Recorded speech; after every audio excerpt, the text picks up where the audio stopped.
Mr. Minner, how are you today, my friends? What's up, brother? How are you? I'm doing well. I'm doing well. I'm doing well. So, as we were talking about this off air, you said you got that little mat burn on the toe. Is that healing up all right? Is it bugging you at all? Man, like I said, I'm pretty injury free, but this little mat burn that's on my big toe, Man, yeah. it doesn't feel good when I get in the shower. I keep is ripping it, is it it? off with my socks and shit. It's just annoying. Yeah, I bet. Does it hurt when you put your shoe on or anything? It doesn't rub against the top No, of it's it. all good. No. Yeah. All right. So, first question for you, sir. What are the weekend plans for the UFC bantamweight, Mr. Minner? Well, I am a featherweight, Featherweight. but Oh man. yeah, I'm a featherweight. But I used to fight a bantamweight a long time ago. But I That's actually am. why.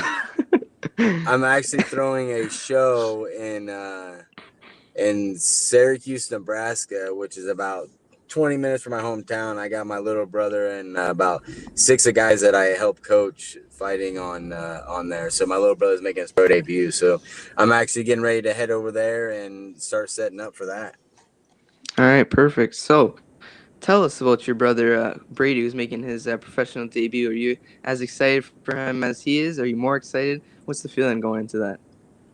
Man, no, I'm definitely excited, for him to start this journey. It's just crazy, how far he's came, how far 4 years ago the kid was 255 pounds, unathletic, on everything. You know what I mean? Like he hasn't he just fell in love with the sport like all of us. And so he had a pretty tough run in like the amateur circuit around here. The Midwest circuit's like one of the toughest in the world. And so amateur wise, he went like 12-4-1, but his records of his opponents were like 110 and like 20. So Holy like cow! he fought the toughest, the who's, lost like 3 split decisions. So I'm excited for him to start that journey, and make an impact as a pro. Yeah, so that's really interesting. Did he get into the sport of MMA because of you? Was it just to lose weight? Why? Do you know why he started that? So he had worked out with me. So he texted me after he saw a picture of himself, and he was like, "Man, I'm way too fat. I need to get in shape. Like I'm unhealthy. I got 3 boys." And I was like, "Cool, man. Like I own a gym in Nebraska City, Nebraska." And I was like, "Cool, just come to one of the fitness classes, and we'll get you started. We'll get you on a diet and stuff." And so he started that. And in the first year, he was just continuing every day at 5 a.m. He would work out for an hour, and then he got a new job. He was walking around then. He lost like 50 pounds, and now he's down to like 210, ish. And he's like, "Man, I'm starting a new job. I can't make it, blah, blah, blah." And I was like, "Hey, man, just try to come to MMA. Just do that." And I convinced him to take one fight. He was always I'm a lover, not a fighter, brother. And then he realized when he got in the cage and I convinced him to get in the cage that he's a complete savage, man. And he's got that dog. So. Yeah, so how proud of you or of him would you say you are? Like, are you Yeah, like on a man. scale of 1 to 10? How proud you Man, are? like just how his improvements of his life, the journey that he's in. I mean, he's never cut weight before, and today, I mean, he was 18 pounds over 2 days ago, and he's made weight, dieted right, man. I'm super proud of the kid, man. He definitely deserves success in the sport, and I think he's gonna get it because he's always willingness to learn and just work hard. So obviously he has a big shoe to fill with you winning your first UFC win. I believe it was last weekend. So talk to us about what you mumbled or said to the corner as you put the finishing touches on that guillotine choke. So, man, obviously we forced him to shoot in after I threw a couple heaters at him, and then like I forced myself into the clinch, put myself against the cage, and he shot in after the knee. But the thing is, like my whole last 3-4 weeks, that I had training for this fight, I think we got it on 4.5 weeks notice. It was all based around James telling me like, "Listen, we're not going black and white. We're grinding. We're punching in spots. We're being smart. We're raising our fight IQ." So normally I would just jump on that guillotine, like as you've seen against Grant Dawson when I had him in that guillotine and stuff, like, or my previous fight where I just jump it and like I know it's in, but it's not 100%. Like I'm gonna gain it as I go down. Mm. So when I locked that in, I kind of like looked over, because he's obviously, like, I've been in the game a long time. He's like, you know when you got something, and so when I locked it up and I knew finally, like, after the 10-15 seconds, I got it wedged into where I'm comfortable jumping it, and I threw my leg over. I just kind of looked at him and smiled and stuck my tongue out and winked at him, because I knew it was soon to be over, and I was soon to be, and it was kind of for me to, like, have confirmation that he's okay with it, that me jumping that, because I didn't, we had talked about it, and consciously I was really aware of, like, don't jump shit too soon. And so that was me looking over, and he just throws his arm out and was like, you got it, go. You know what I mean? And so, like, it was just kind of a funny moment. Like, I knew when I had it, and I knew the fight was about to be ended. Yeah, so like that sticking the tongue out and winking was kind of like the okay, I got it now. Don't worry. Yeah, for So you sure, didn't have for to sure. jump in or anything. Just letting them know, Yeah, he's got to be aware. It's part of the game. Yeah, All right, exactly, so man. listen, give me the overall thoughts on how tight and you weren't in the choke, but you were squeezing, the arms were pumping. Tell us how strong you think that choke was. Man, I mean, you always know how strong a turd. Though, as I was going down, so when I threw that and I was going down, I made sure to turn him to his escape route, right? So obviously, you got your head on one side, you got to get your feet on the other side to get that choke from loosen. So I made sure to turn my body so that when we landed, I was able to triangle the legs. So when he tried to shrimp out, the cage was on his back and he couldn't shrimp out. So when I had that, like, I knew it was tight when I originally had it. Like, as soon as I jumped it, I knew it was going to be tight and he better move. So yeah, it was tight, man. I know I have a super tight squeeze and I have a super good guillotine, and I'm super good with the front choke. So, like, he didn't even get the full on, like, I'm gonna break your neck choke. Like, it was still up. Like, if I had to crunch down, Okay, so like, it would have there's for sure more. been over. There's more. There was a lot more.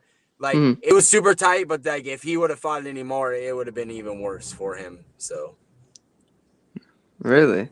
Yes. yeah. So if I were to be in that position, do you think I could escape? I mean, I'm squirming, given the 1-2. Do you think I could escape that or no? I have a lot of people that struggle with escaping that right there. So I don't believe Oh many man. people in this game are gonna get not choked out in that position. Okay, maybe I'm the 1%. Yeah, We maybe don't know maybe that. the 0.5%. There's no 1%. Maybe 0.5%. Okay, 0.5%. I'll take what I can get. All right, so we gotta do this comparison. So sheath underwear for the awakened, for the smart, just like you. Join our amigos over at Sheath today and use code GRIND20 for an additional 20% off on your next purchase. 20% off. That's not too bad, eh? All right, so you gotta tell us. You picked up your first win there in the UFC. Tell us, what does Darrick Minner prefer or want next? I'm hoping first half of November is what I want. I just want a date. The first or second event in November, I would rather go at that moment. If they call me with a good fight at the end of the Abu Dhabi, I mean, if it's what my coaches agree and everybody agrees, I'm down. No, I'm injury free. I'm still in the gym.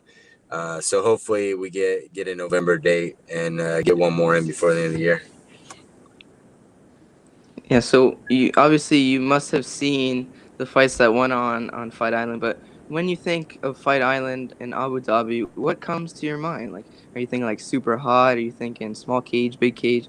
What are you thinking about? I'm just thinking that travel and that quarantine is gonna suck. So I'd rather just be on.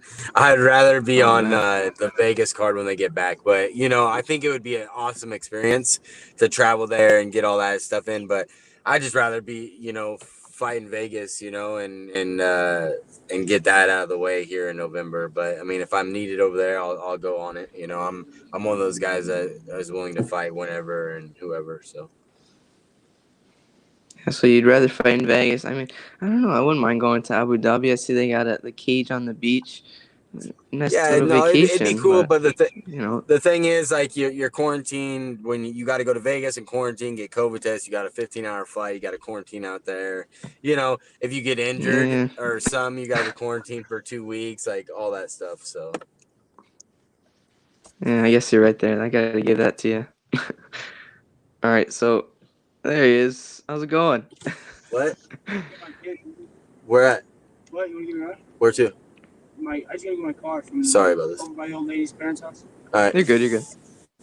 All right. So he's gonna join us while All right, we're so it driving. looks What's up? perfect. 2 is always better than 1. All right, So so what's up I don't now? want to What's up make now? you. Sorry about that. So you're good. You're good. We're gonna preview the Adesanya versus the Costa card. So you got the main card coming up, all right? So you gotta Yep. tell us, how excited are you for that one coming up? Man, I'm super excited. I'm kind of upset that I didn't throw the fight today, and I got to throw it tomorrow and miss a couple of the fights. But yeah, man, I'm super excited because I feel like both those title fights could go either way. Yeah, Man, I and think that they're very I think even. yeah, I think man, I keep going back and forth on that main event. You know, I think that Mhm. I don't know, man. It's hard to pick. I'm up in the air. We'll see. We'll see tomorrow where my money lies. So All right, so okay, let's make it easier. If it goes all 5 rounds, that's got to be cut clear. Who wins that fight? I think Israel. I I think would think Israel so too. grinds No, out. Yeah. maybe Costa pulls out the unexpected though. How do we know he's not been training 7 5-minute rounds or whatever, right? Yeah, man. You just never know. And he he's been in 5 round fights. And I don't know, man. It's interesting. He just keeps moving forward. So we'll see how Izzy deals with that pressure. All right, so this last one we got for you here. I've been watching, or I finished this show. I fell in love with this show, almost like you fell in love with your MMA. But have you seen this Netflix series, Kingdom? Yeah, man. I'm on season 2 right now. It's crazy because that show was being made when Oh I boy. used to train in LA with Black House, and so like a lot of those guys actually are featured on that show. So it's kind of cool. Okay. Like it was being made when I used to train out there. So yeah, man, I've seen it. It's interesting. It does relate a lot to the fighters. I think they did it really well to that extent. Yeah, I was just gonna ask you, what's the part that you can relate to yourself, and then the parts that aren't that they could like better, I guess, for if they do another season. Man, with like I'm just started season 2, but like I mean they did really good about showing like the weight cuts and what people go through and like the mental state and all that stuff. I think they did real well. I think like obviously the fights are as cheesy as they can be. You know what I mean? Like I didn't but it's hard to be realistic in MMA on anything. You know what I mean? Like when you see it Hmm. in a video, they gotta.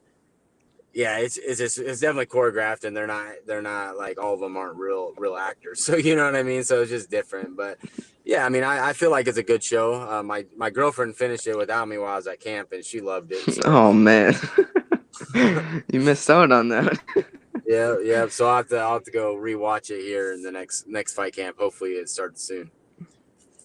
Perfect. So I lied. We got one more question for you here. I don't know if you've seen the recent news: Diego Sanchez So versus McGregor. What are your Is that thoughts on real? all that going Seven? on? I think that's silly. I think Diego's reaching. Daisy. I think he's reaching for. I didn't see all of it. I just saw that he wants to finish his career with McGregor, but that's outrageous. I mean, unless they're gonna give McGregor a payday, and I mean, how do you sell that fight? I mean, everybody's gonna tune in to watch McGregor. Like I tune in to watch all fights, so it don't matter. It could be Friday night, LFA, or whatever. I always watch fights, but man, I think he needs to fight one of those top 5 guys, man. I think like McGregor versus Tony Ferguson or McGregor versus Poirier again or guys like that. I think that's where we go with that, not not Diego Sanchez. Yeah, so I'm gonna throw you for a loop here. I don't know if you saw he wants to fight Manny Pacquiao, or he tweeted that he was gonna see him in the Middle East or something like that. Did you see that at all? No, I didn't see that. McGregor said that? No. Yeah. Yeah, no, I didn't see that, but I mean, hey, if you can make that type of bread boxing and not having to go to the ground, I mean, why wouldn't you? And who cares if you're getting your ass kicked? You're Yeah. $360 million richer or whatever it is. So Unless he goes 0-2 in boxing, but you're making that money. he's still making bread, especially Yeah. in boxing. That's not your sport, so you can just be like, well, whatever. I mean, I'm sure he's not as passionate about that as he is, Mhm. MMA. I'm sure that's just to make money. Alrighty, so before I let you go here, I want to give you the opportunity to shout out any sponsors, friends, family. The floor is all yours. Yeah, man. I just like to thank all my sponsors. They know who they are. I go through a list, but I'll forget somebody, and I hate doing that. So all my sponsors that had my back since I started this, and the town in Nebraska City who's also had my back. All the people, since I started as an amateur that were coming to fights, buying tickets, and everything like that. And then also, my family, my friends, my fans, everybody that showed love during this. It's a big win, but it's not going to be the biggest. So I definitely appreciate everything. Alrighty, so make sure you wish that brother the best of luck tomorrow. Go and pick up that win. Thank Yeah, you, sir. good luck, my man. Yeah. All right, Thanks, you my brother. boys take care. Good luck with your show tomorrow, and we'll be talking soon, my friends. Thanks, brother. All right, take care.